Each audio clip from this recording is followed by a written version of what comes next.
Today at Embr, its hosts Robb, Vallozzi, and Jason Dominique and their guests are not financial advisors unless otherwise disclaimed. The content on Today at Embr is for educational and entertainment purposes only and merely cite their own personal opinions. Know that all investments involve some form of risk. Please work with an investment professional. And now, on to the show.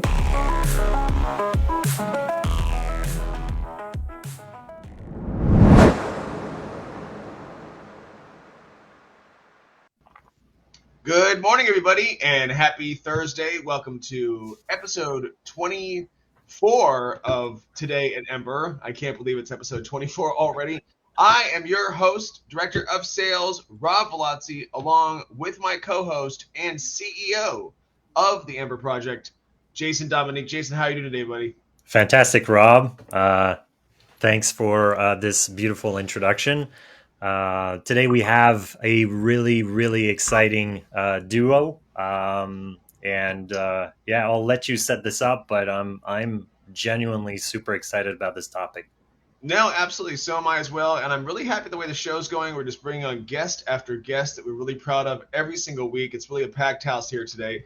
This week we have the CEO and the CTO of the Global Income Coin Project. I know, Jason, this is something that's very particularly fond in your heart, something that you're great about. Last week was Animal Concerts, which was kind of my go-to, is what I'm fond of. This is something that's really that you're fond of as well. I'd like to introduce, we have Garm, the CTO of the Global Income Coin, and of course, we have the CEO here as well. Guys, how are you doing? Jeff, it's very nice to meet you. Garm, it's nice to meet you as well. Nice to meet you. Thanks for having us. This is great. Yeah, nice to meet you. Thanks for getting us on the show. No, absolutely. We woke up bright-eyed and bushy-tailed for you guys. We usually do this much later in the afternoon, but we especially went around to make sure we're up early for you. I know Jason's excited to have you guys. Just to kind of start off, what do you guys want to give us a little bit about your background and, really where the project kind of came to fruition and how you guys got to this point? Yeah, absolutely. So I have a background in academia. I was teaching economics and blockchain and fintech courses. And last summer, I got to meet Sid Sijbrandij, who founded GitLab, and started working on the conceptual ideas of Global Income Coin, and was basically the first hire to start building this team and build this project out. And then I met Harm in December, along with Jasper, our head of marketing.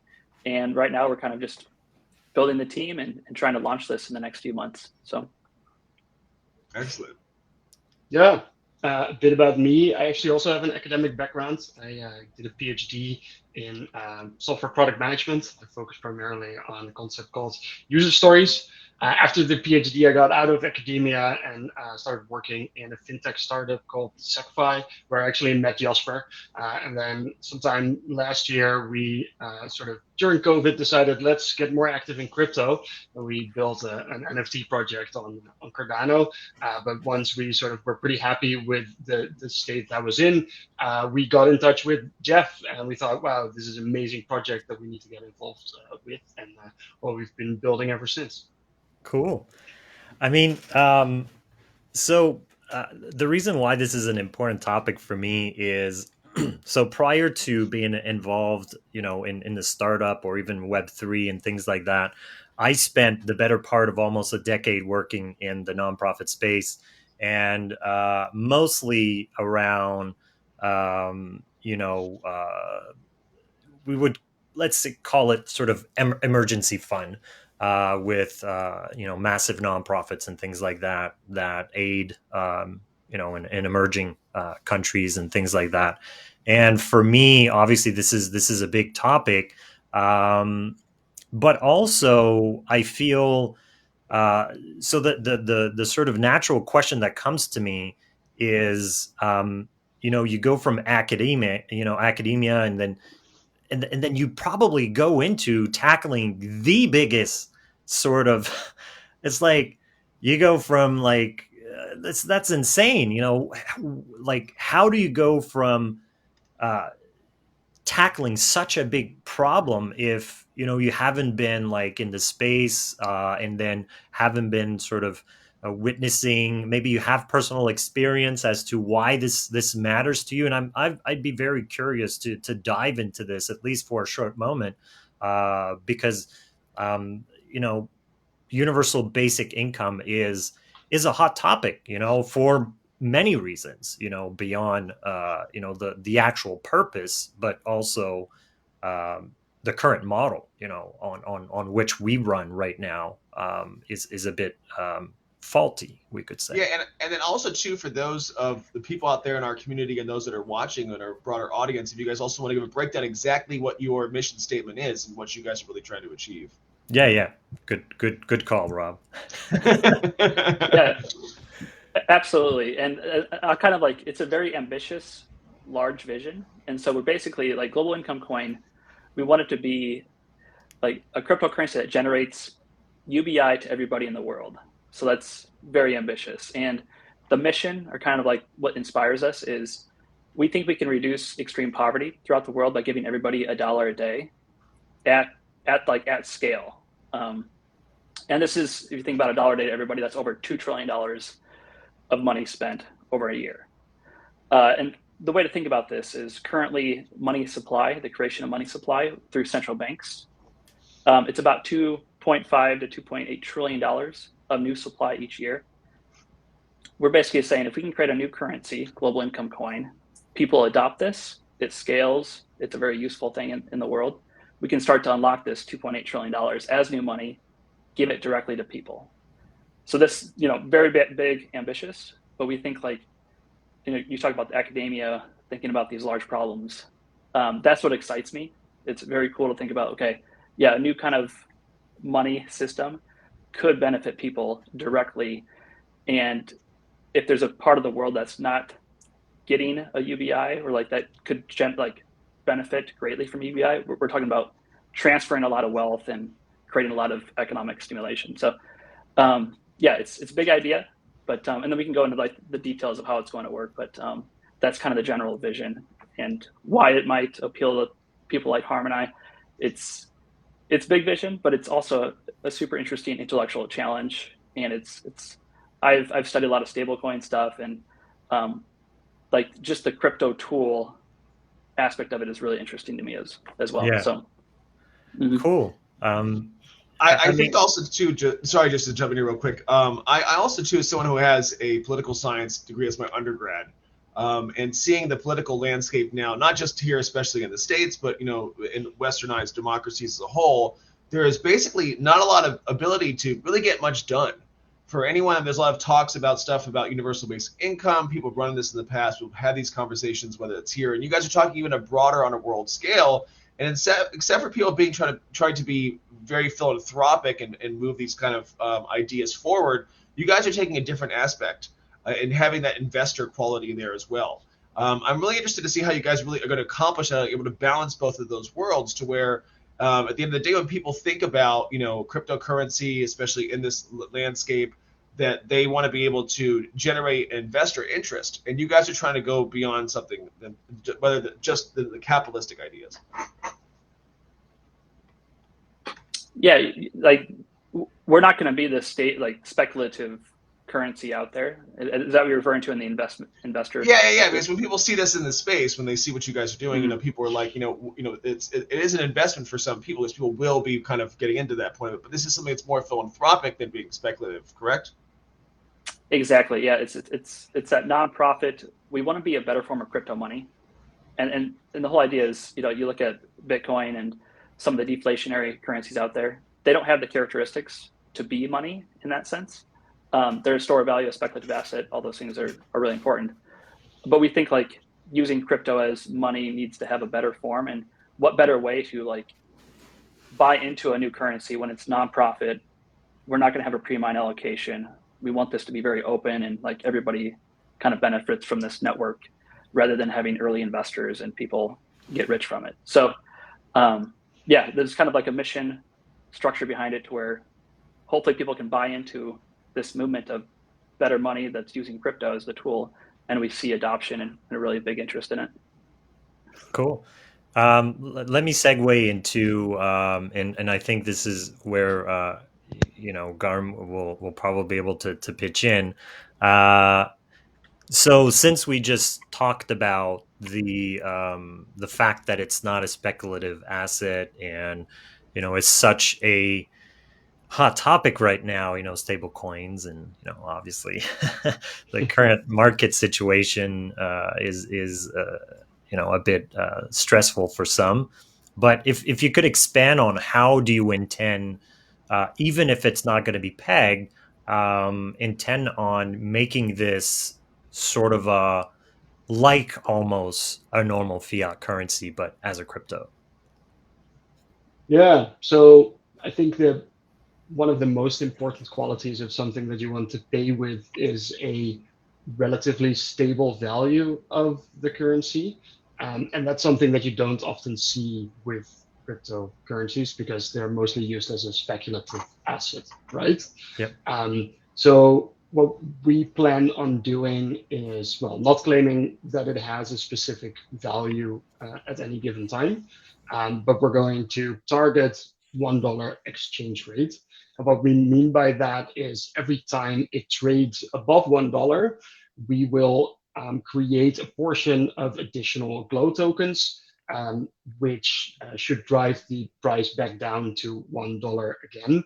And that also allows sort of the GLO Foundation to grow its reserves.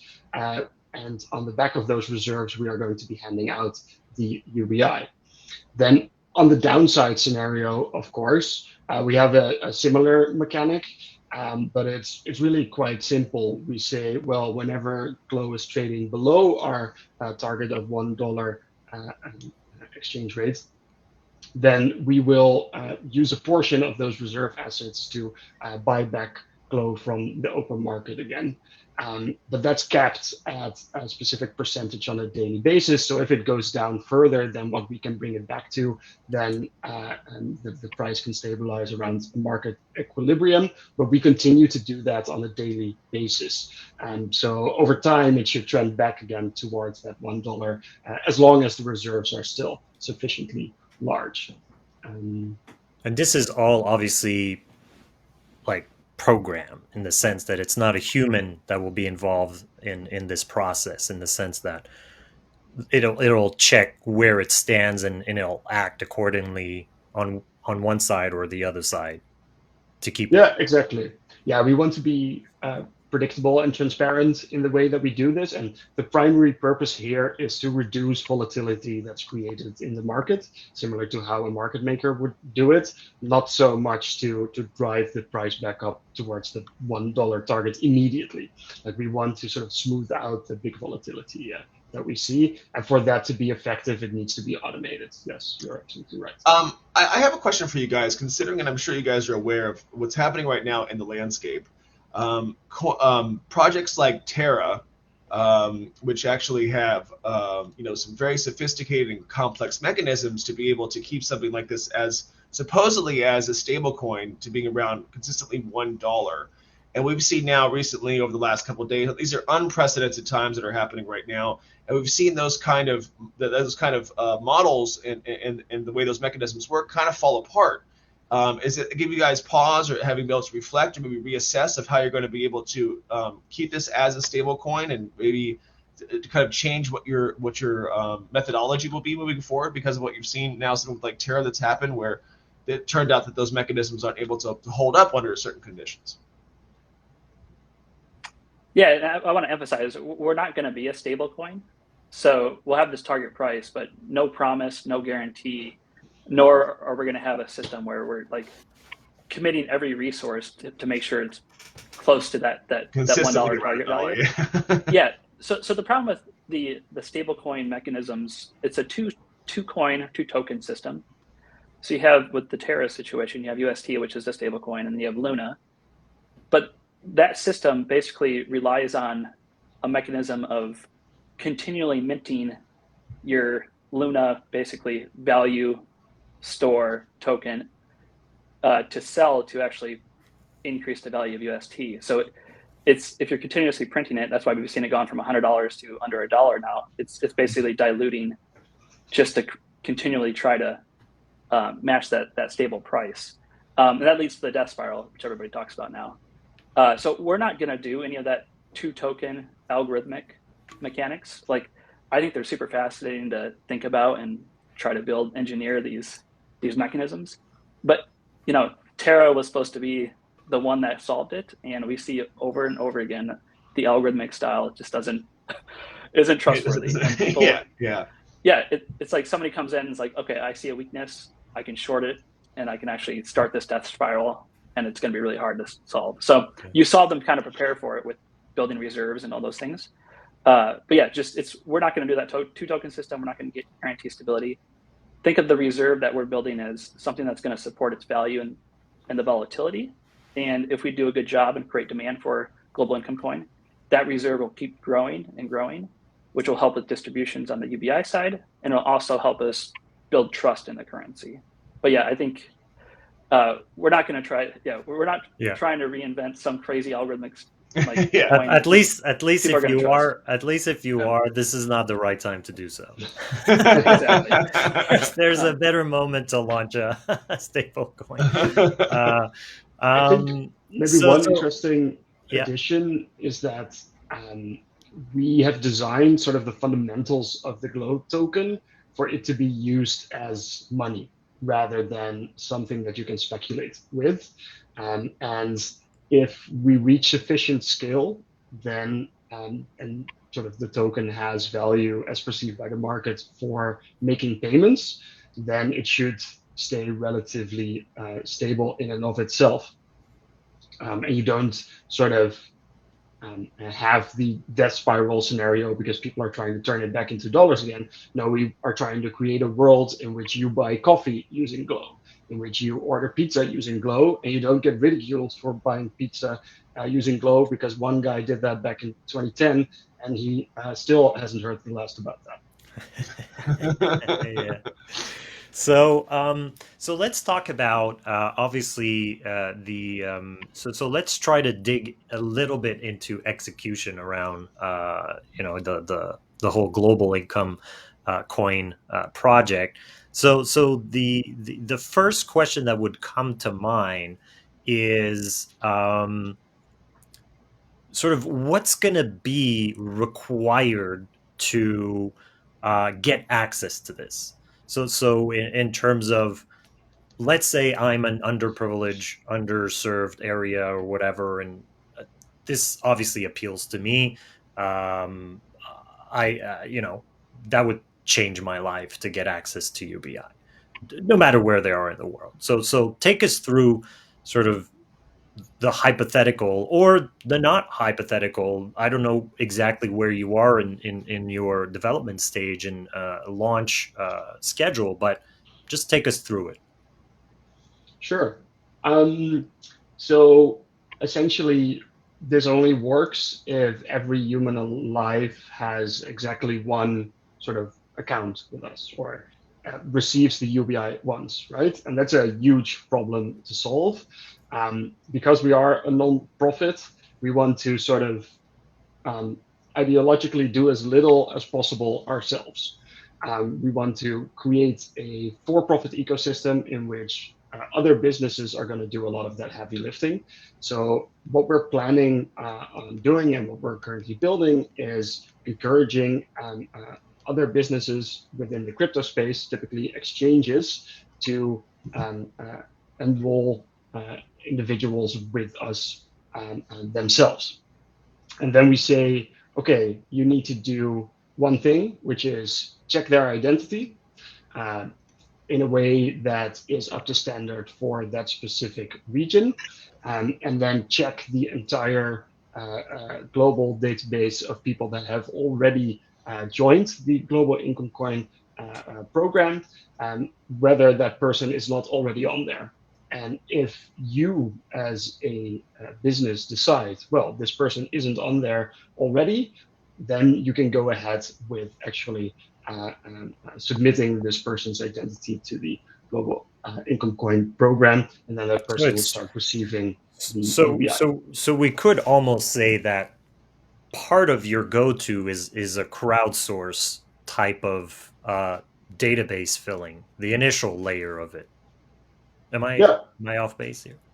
Yeah, so I think pragmatically speaking, it's not always easy to convince businesses straight away to start doing that kind of stuff for you. So we'll probably start by doing it ourselves and sort of have a Yeah, of proof of course. Some concept showing, look, this is heavy possible. lifting, non-scalable stuff, as we all do. Exactly. Like do some of the dirty work yourself first, but then very quickly we want to hand that over to for-profit entities who could, for instance, take a small cut of the distributions that we make in exchange for sort of providing the service to an individual that he then receives a UBI.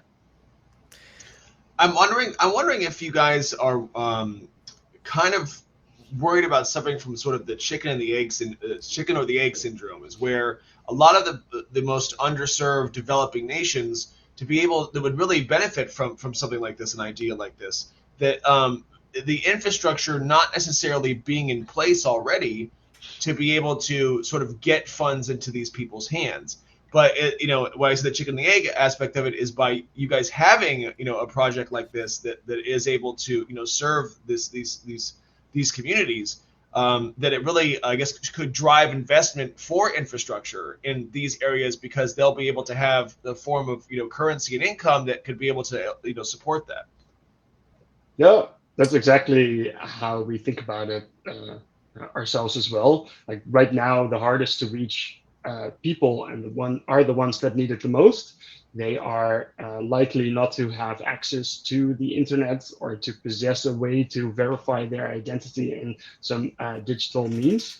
But I think that by creating a UBI program like this and creating a for-profit incentive for businesses, you're going to get entrepreneurs or perhaps even governments who think, hey, wait a minute, if I get more of my people access to the internet and more of my people a form to prove their identity, they start receiving this UBI from the Global Income Coin Foundation, which is going to lead to an economic uptick in my region, country, etc.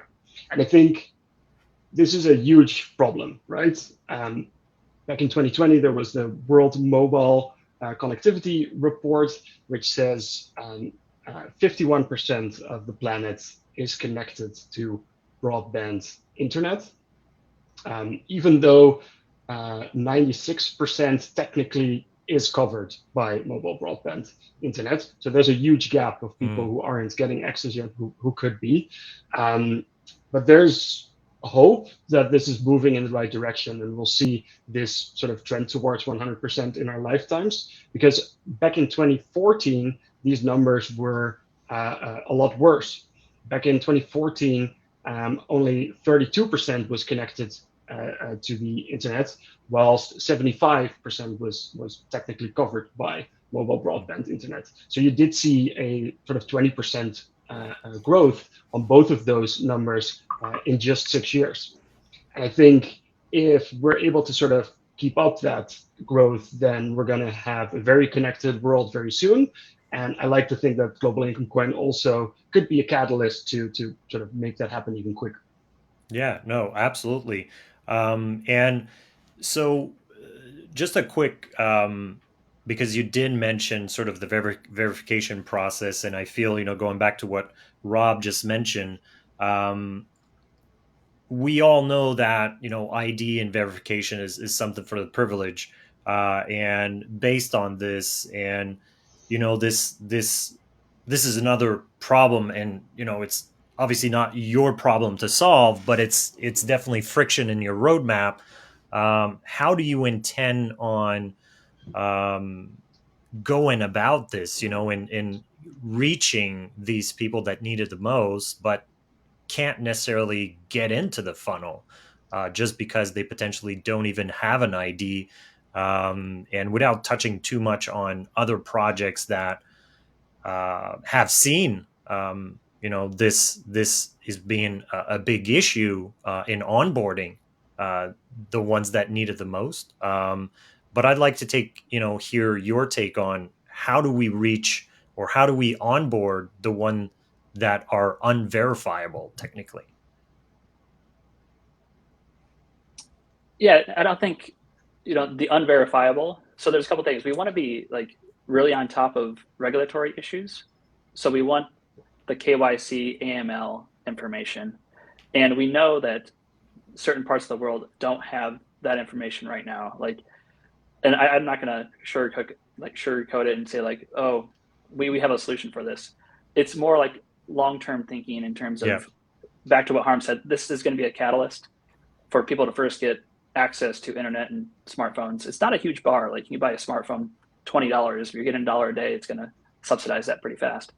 But yeah, there is infrastructure that needs to be in place for everybody in the world to get like a UBI like this in a regulatory compliant way. And that's hard. I don't know how to, like, there's going to be, like, if the catalyst is there and there's an incentive to get people into this system, I think that'll be a strong way to motivate governments and ID companies to help out. But yeah, we're not going to try to solve that problem. But that's good. That's essentially what I wanted to hear, because ultimately at the end of the day, it's a Herculean task to be able to do that all on your own. Yeah, absolutely. It's like, it's as if us, Embr, we went into the market and said, well, we're there to enable token purchases, and essentially to buy, token purchases, you need a wallet to where to put your asset. And we said, well, we're not going to tackle this until everybody has a wallet. And I'm like, that's not going to happen. Yeah. Or at least if this is your goal, then this is a long ass goal. Yeah.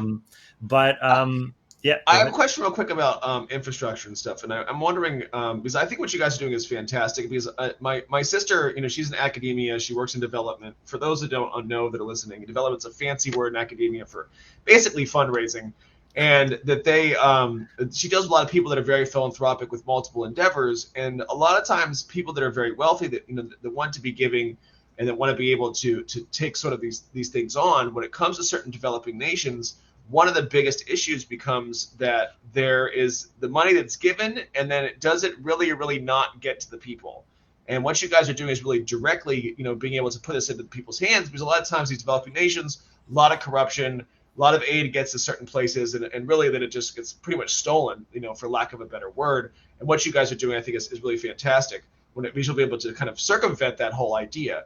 Really, my question comes down to, though, when it comes to the infrastructure to have that in place, are you guys more, because I'm fascinated by this idea, are you guys more in the camp of, is this up to governments, or is this up to organizations that have private investment, to where, a lot of people think, tech companies are going to save us? Google's trying to, with balloons, to be able to, have access for a lot of people. We have Elon Musk with Starlink, and from that kind of access. Do you guys, a lot of people, are more of like, this is government's job to be able to do that. We cannot trust tech companies. We can't trust billionaires. Or a lot of people say, that, governments are inadequate and they can't get this done. I want to see what you guys think, or maybe it's a combination of the two that, that gets you there. Yeah, like I'll just mention, like, maybe Harm has some ideas too, but like the nonprofit kind of no pre-mine, no investor, I think that's a really important selling point for GLO, because it kind of takes the pressure off. Like, obviously we're doing very high tech crypto type solution here, but like, if the motives and like the incentives for us, people can't say like, oh, what's the catch, or how are they going to get rich from going to these developing countries and trying to figure out how to implement this. So I think that's important. It's unpredictable how, this is a question like infrastructure and how government and tech companies. I think it's both. There's going to be partnerships in a lot of places. It's there might be pushback on the whole, like, here's a global currency. Governments might think that's a bad thing for them. But at the same time, it's the population. If this is benefiting the population, that's government's supposed to represent a population. There's gonna be support around that. So I don't know, like, pumping money in their economy as well, Yeah, and it's really, I don't have good answers in terms of where the conflicts are going to arise, but I know we're trying to do everything early on to make sure people trust us as an organization and make sure we're aligned with the stakeholders that are going to be involved. So cool. So our interests, with Embr, is we're all about promoting entrepreneurial spirits and things like that, and we're all about helping people go from ideation to launch. And I'm sort of curious right now as to, and I'm sure our audience is as well, to know where you're at right now. Sort of what are the next steps, and how are you taking this to market, and how people can essentially get involved in this process. Because as a non-speculative asset, of course, you just announced that you've benefited from a large donation, and that's great. But that's a finite amount, and it's a specific runway, and it'll last you for X amount of time. So where's sort of the potential of someone to get involved with said, let's say, foundation, but also in the actual ecosystem that you're trying to build between offer and demand, and merchants and people that are using this as a currency, etc. So I know this is a broad question, but I think this is probably at the heart of where you're at right now, and it's keeping you awake at at night, maybe, or hopefully not.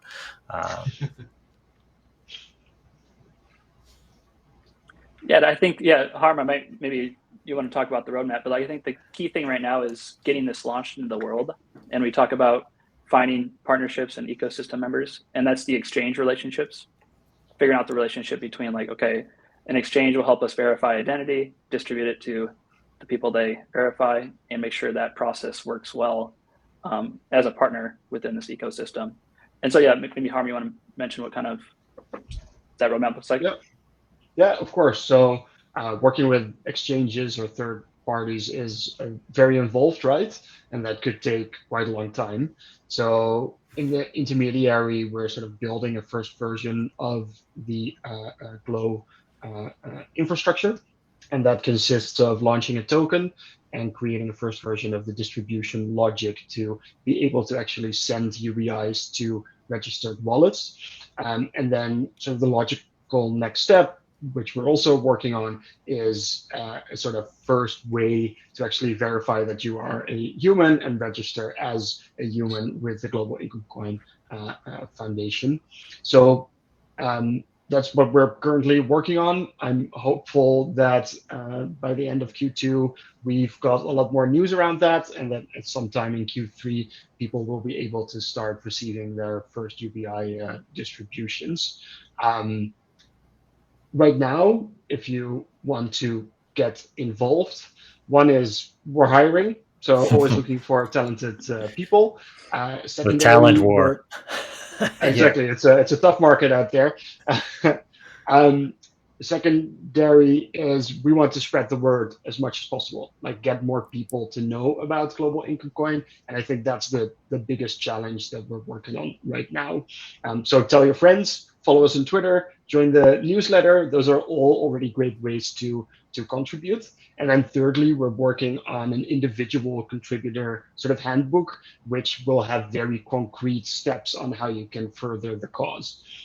One of them is going to be sort of tweeting, writing, talking about GLO, and another is going to be actually trying to adopt GLO as a part. Sorry, no, that's okay. I thought we lost you for a moment. That's okay. Continue. Yeah, one second. No, that's all right. Just also very quickly, I like to actually. It's a good thing you brought this up, because one thing I was very interested in is how you guys are intending on building awareness for a project that normally in a space is so. I guess there's so much noise about people trying to make money, and it's all about investment, and especially to get a lot of a lot of this stuff that comes up with these people that are overnight millionaires, and that's a lot of what drives a lot of the media coverage. Do you guys find it difficult to be able to kind of break through that, to build awareness on a project that really is counterproductive to that? This is all about being philanthropic and helping people out, and I know that in a media that only wants to focus on whatever the next shiny thing is, that we're able to create headlines. Are you guys find it difficult to be able to break through, and how do you guys are intending on moving forward with creating awareness in the project? Besides this podcast, of course, which is going to be blowing up now after this. No, this type of thing is really helpful, and it's really appreciated. But yeah, it's a very like noisy space. But we do have we have an ambitious vision. We think it's a really interesting problem to try to solve. Like UBI is a major thing. Like it's as technology advances, we need this system. We have inequality throughout the world. These are big problems that I think people want to help work on. And I think that's important. Yeah, and then just getting in that space, the more people talk about this, or if we can get people who are influential in the community bought into the idea and help us leverage some of those, that influence, I think that's going to really help us early on. And then, yeah, just once we have this currency, it's not going to be all about UBI. It's here's this currency. You can help build a new system by just using a currency. And it's that's something you do every day. So just people being aware of I can use a new system of payment and it's going to benefit everybody in the world. It's a new way to think about economics, and it's a social movement at the same time. So there's ways we can kind of frame it that hopefully even the non-crypto people are going to be oh, I want to start participating in crypto because it has a really interesting way I can benefit this system. Yeah. Yeah. I think primarily the non-crypto people, perhaps, because you're absolutely right, Rob, that a lot of the existing crypto media isn't as intrinsically interested in what we're doing because there's less of a profit angle. So we really sort of are trying to appeal to people who may think crypto is interesting conceptually, but aren't so into the profit-seeking aspects of crypto. And then we sort of try, and I think we're starting to succeed at sort of making them interested in the concept and to start contributing. Yeah. I just want to expand exactly on this, and I think this is a really good segue because I think it's important that people understand, like you just mentioned, Jeff, that the UBI is sort of the byproduct of the actual usage of the GLO token. And when it comes to making the usage of this token sort of a more pragmatic reality, how are you envisioning the adoption of this token more on the sort of ground level? Let's say merchants and things like that. Are you seeking to be a part of an existing infrastructure, or are you seeking to potentially create your own infrastructure, both on the holding that potential asset to potentially being able as a merchant to transact that asset, going from, let's say, a Square to the actual currency itself? Because there's, beyond just the asset itself, because we're in that payment infrastructure space, and to be able to both hold and spend, but also be able to receive as a currency to pay for goods, as an e-commerce sort of type of scenario, especially on layer 2, because layer 1, that's sort of figured out, in the sense that there's a lot of payment providers out there, from BitPay to, et cetera, that enables merchants. But once you start talking about where we think is a transactional layer of crypto is L2, because L1 is, in my opinion, is not a sustainable sort of layer for high frequency transactions and low fees and speed and reconciliation and all those sorts of things. So when you start projecting yourself in an L2 context and e-commerce, I don't want to plug Embr, but obviously, we're working towards making this a reality.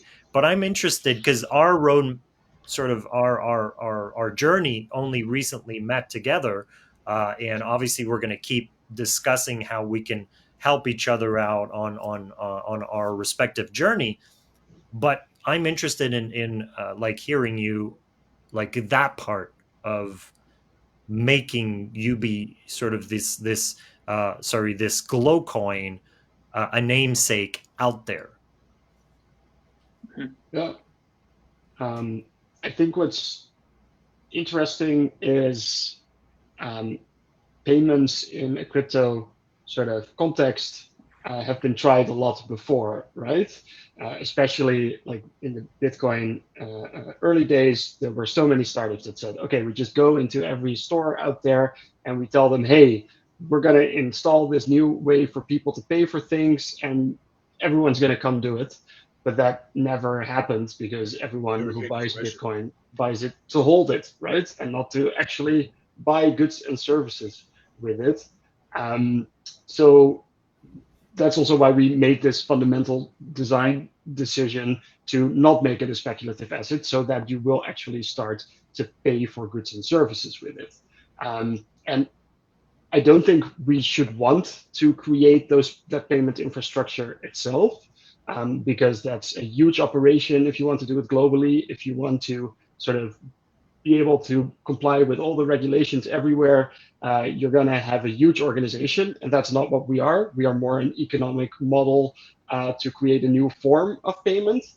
But I'm very confident that there will be a lot of entrepreneurs out there who realize, hey, but this can actually be used for payments. Let me make it easier by creating the technology so that merchants can actually accept this token. I think Embr is a great example of that same mindset, in that you realize there's value in facilitating payments. You just need to have customers that want to pay with that specific currency. Now, for a lot of existing cryptos, that's not happening because, well, it's a speculative asset. But GLO is different because once you receive it, you aren't going to get rich of it, so you might as well buy a coffee, a pizza, a Netflix. There's no point of holding. This is not a HODL coin, no. Exactly. So, yeah, if you are able to, if you're able to sort of get sufficient skill of people who actually have the token, then naturally you will sort of see payment processors rise up and start facilitating the actual payments. That said, we may need to make the first ourselves if no one is willing to adopt us initially, sort of lead by example. But I think we would be happy to work with you to make you the first GLO payments processor, for instance. Well, we're not going to argue with that, but that's obviously, our goal, to enable projects like yourself, whether it's speculative or not. Our checkout is it's agnostic. It's not going to say, well, I want that one rather than that one. But yeah, I think this is where we're very much complementary, and yeah, we should talk further on this. Did you want to add something on that subject, Jeff? Yeah, I just want to highlight like the timing of this project, I think is good. And that excites me because obviously we have this very ambitious, large vision trying to solve a really hard problem. But if you would have tried to start this 5 years ago, I think it had been pretty impossible. But now that we have layer 2, like we're going to leverage Polygon, like trusted layer 2s. We have infrastructure like Embr.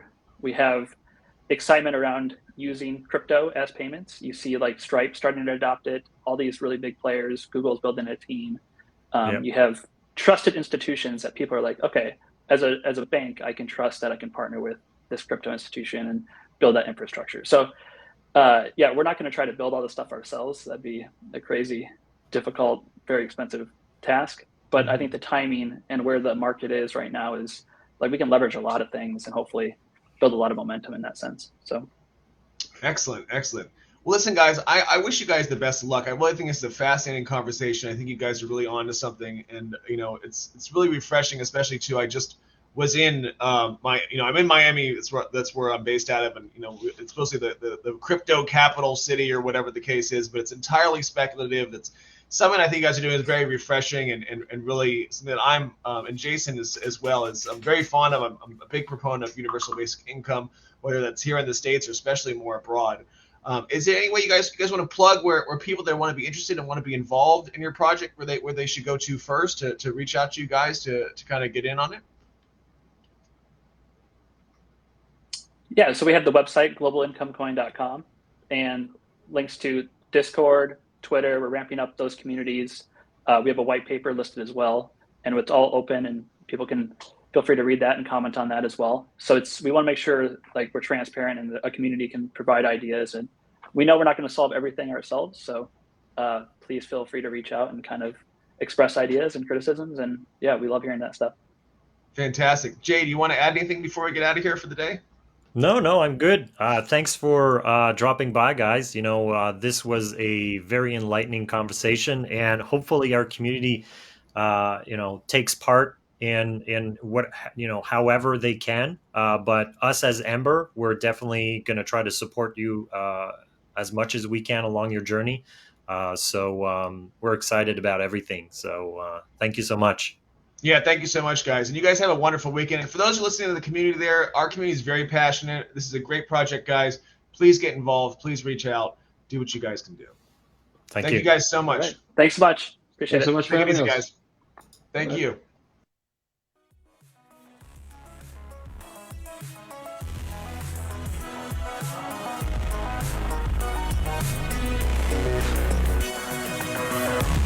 Thank you for tuning in to another episode of Today at Embr. If you like the show, please rate and review. You can find us on all of the major podcasting platforms. You can also tune in to our live stream on YouTube and subscribe to our channel. Thanks again for listening, and see you on the next episode.